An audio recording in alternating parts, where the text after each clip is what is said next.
isang extra income po natin. So, gagawa po tayo ng ice cream halo-halo. Panoorin nyo po hanggang dulo kasi yung tips at idea para hindi po kayo mahasel sa paggagawa po nito, sasabihin ko po sa inyo. At syempre, kung pang negosyo, hindi po mawawala yung pinaka-costing po natin. So, kung paano po ito gagawin, tara, umpisahan na po natin.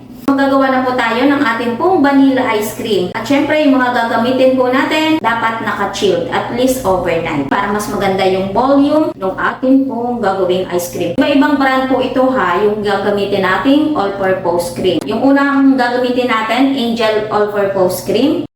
Gagamit din tayo ng isang cream densada.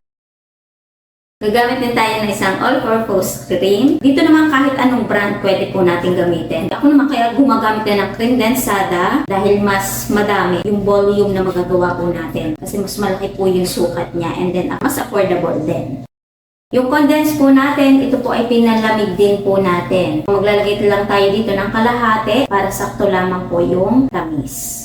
And then maglalagay tayo dito ng estimate 1/8 teaspoon ng iodized salt. And then maglalagay tayo ng vanilla flavor. So estimate mga 1/2 to 1 teaspoon yung ilalagay po natin.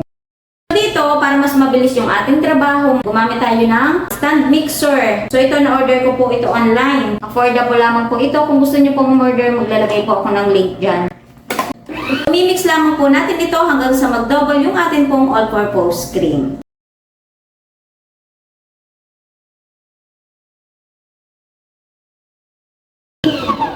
Okay, so after 17 minutes, okay na po yung ating vanilla ice cream. Nag-double na siya. Laging estimate 17 minutes ko po ginagawa yung amin pong vanilla ice cream.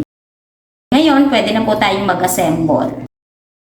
So dahil okay na po itong ating vanilla ice cream, ngayon ipakita ko lamang po sa inyo yung itatoppings natin doon sa ating ice cream halo-halo. So dito gagamit tayo ng kaong, red munggo, sweet beans, makapuno. So sa nata po natin, meron po akong in-order online. Taro, and then melon. And then, gagamit din tayo ng green na nata para colorful yung ating pong halo-halo. Gumawa din po tayo ng homemade ube halaya para mas madami po yung magawa natin. So bumili lang naman ako ng isang kilong ube and then niluto ko siya sa isang lata ng condense, yung ubi flavor din po. Pero natin lagyan ng iba. Nakadepende po sa atin. Okay? So, halo lamang po yun ng halo and then meron na din po tayong video niyan. And then, syempre, yung leche flan hindi po mawawala sa ating pong halo-halo. Meron na po tayong video kung hindi nyo pa po napapanood. So, ayan po, inyo na pong panoorin. Okay? Hindi ko na lamang po siya lahat ginawa dito kasi masyadong hahaba po yung pinakang video po natin. Pero, pinakang costing, matutuos pa rin po natin yan. Kasi meron na nga po tayong video na nakakaraan. So may costing na tayo doon, isasama pa rin po natin para hindi po kayo malito. Dito, gagamit po tayo ng microwavable top na ang size po ay 500 ml. So kahit anong packaging, pwede po natin gamitin. So dito, pwedeng maglagay tayo ng Graham crackers. Puntay po natin para pwede natin siyang tawagin na Graham di halo-halo, diba? So nice. So maglalagay lang po tayo dito ng 1 cup ng ating pong vanilla ice cream. And then, ang isusunod na po natin dyan ay yung ating pong kalahati po ng leche flan.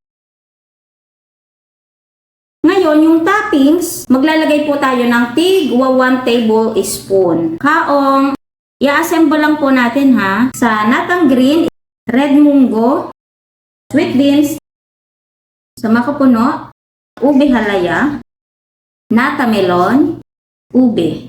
Wala na yung ating nata mga katipid tips. So ito na yung finished product natin. Wow! Yung pinakang tips dito mga katipid tips, ipanghuhuli po natin yung ating pong leche flan para hindi po siya lulubog. Okay? Kasi yung unang ginawa po natin, tcharan! Diba? Lumubog na siya. So mas better, ipanghuhuli po natin yung leche flan. Uunahin ang mga lahok, last yung leche flan. Okay? So ngayon, i-assemble ko lamang po lahat yon. Kung makakailan nga po ba tayong ice cream halo-halo. Wow! Summer na to.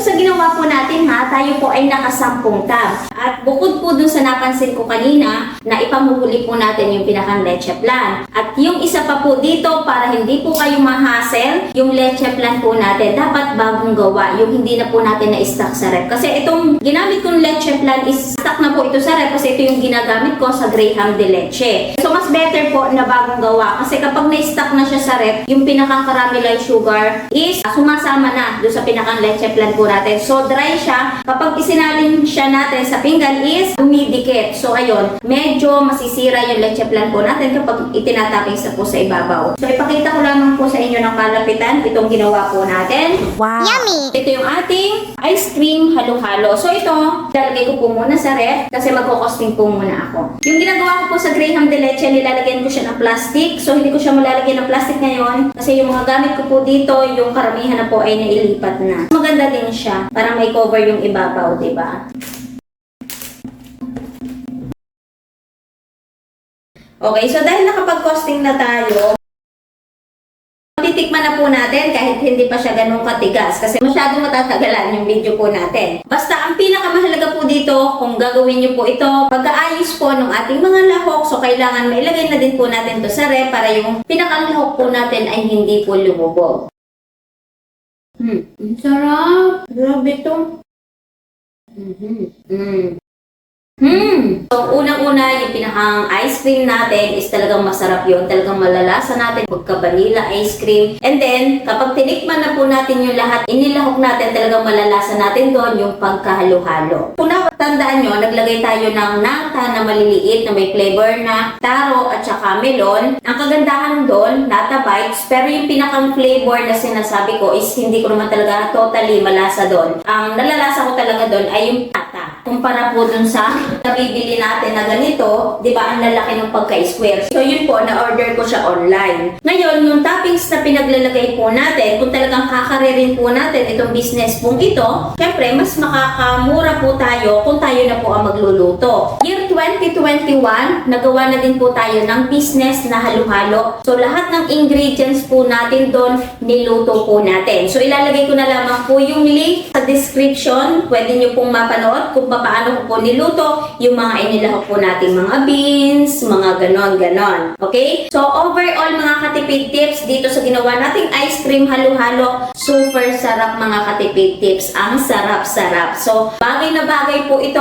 ngayong paparating po ang summer. So, kahit hindi nga summer maganda din siyang gawing extra income. Diba? Isama natin doon sa ating mga Graham de Leche, Ubi Graham de Leche. So, kumbaga, meron na tayong dagdag flavor doon sa ating mga Graham de Leche. So ngayon, ang magiging tanong at tipid tips, idea naman po kung magkano po ang puhunan po per tub. So ngayon, mag-costing na po tayo. So yung costing po natin mag-costing pa rin po tayo na sa atin kasi iba't iba tayo ng lugar, magkakaiba ang presyo at bawat buwan, taon ay nagkakaiba. Basta dito, idea po natin kung paano po natin costing, okay? So umpisahan po natin sa atin pong vanilla ice cream. Isang lata ng cream densada, 59 pesos. Angel cream densada, 55 pesos. Isang Nestle cream, 71 pesos. At yung condensed po natin, kalahati lamang po yon 21 pesos. At yung vanilla na inilagay po natin at yung asin, so sabihin na po natin na 2 pesos. Kaya ang total po lahat ay 208 pesos. Mag-plus po ulit ng other expenses. Noong minixer natin yung ating ice cream at yung pinakang labor, so sabihin na po natin na 50 pesos. Kaya ang total po lahat ay 258 pesos. Ngayon, kung natatandaan nyo, tayo po ay naka-10 tab. So, i-divide po natin sa 10 at ang kalalabasan po ng 25.08 po yung pinakang puhunan po kada 1 cup ng ice cream or yung inilagay po natin dito. Ngayon, dahil natuos na po natin yung ice cream, so mag-plus na po tayo nung toppings na inilagay po natin. So, umpisahan po natin sa ating ice cream, 25.8. So, sabihin na po natin na 26 pesos. And then, naglagay po tayo dito ng kalahating leche plan. So ito ang nakosting na po natin sa nakakaraang video. Ang isang llanera na medium size, 26 pesos. Ngayon, kalahati yung ginamit po natin, 13 pesos. Yung mga toppings na iba, hindi na po natin i-costing isa-isa kasi medyo ahaba na po yung video po natin. Pero sa mga old videos natin, na-costing na po natin yan. Kung paano po natin i-costing yung mga produkto po natin. Okay? Isang kutsara ng kaong na itinapings natin dito, 5 pesos. So medyo may mga palabis na yon kasi merong mga putal. Katulad ng kaong 4.55 pero ginawa ko na po na 5 pesos. Nata, 3 pesos. Munggo beans, 4 pesos. Beans na kulay white, 4 pesos. Nakapuno, 6 pesos. Sa nata po natin na kulay orange at yung ating nata na kulay ube, so pinagsama na po natin yon 2 pesos. Ang pinakampuhunan lamang po nun per kilo, tig 79 pesos. So affordable lamang po siya. Ube, 3 pesos. Plus na din po natin yung packaging po natin. Bali ito pong 500 ml, pumapatak lamang po ito ng 4 pesos. And then maglalagay din tayo dyan ng sticker. Yan, katulad po ng sa ating Graham de Leche. Gagamit din po tayo dyan ng plastic kapag itinake out na. So maganda yung pagka-plastic po natin dito. Mura lamang po ito. Parang pumapatak lamang din po ito ng tig piso. So sabihin na po natin na 10 pesos. So labis-labis na din po yon. Kaya ang total po lahat ng pinakampuhunan po natin dito with packaging ay 76 pesos. Ngayon, mag-plus pa po tayo ng 10 pesos. Kasi syempre, itong ice cream natin, ilalagay pa natin yan sa ref. Kailangan tumigas. So, kada isang tub ng ating ice cream halo-halo ay meron po tayong add 10 pesos po para sa kuryente. Kaya ang total po lahat ay 86 pesos. So, ito pwede natin siyang ibenta ng 150 pesos at kapag minus po yung pinakampuhunan, posible po tayong tumubo ng 64 pesos po kada isang tub. So, tayo po ay naka 10 tubs at tutubo po tayo ng 640 pesos dito po sa ginawa po natin. So, imagine mga katipid tips, malaki din po ang posible po natin tubuin dito. So, dito, hindi lang po yun ang posible po natin tubuin kasi pwede natin yan samahan ng Graham de Leche, yung mga ice cream natin dyan, mga ice candy, di ba? Kasi, kumbaga, isang lagay yan na yan dun sa freezer po natin. So, pag pinagsama-sama na po natin yon, malaki na din po ang posible po natin tubuin. So, sana, bago po ulit nagtapos yung video po natin, meron po ulit akong naibigay na magandang negosyo idea po sa inyo. So, kita-kits na lamang po ulit sa ating mga next video. Bye-bye!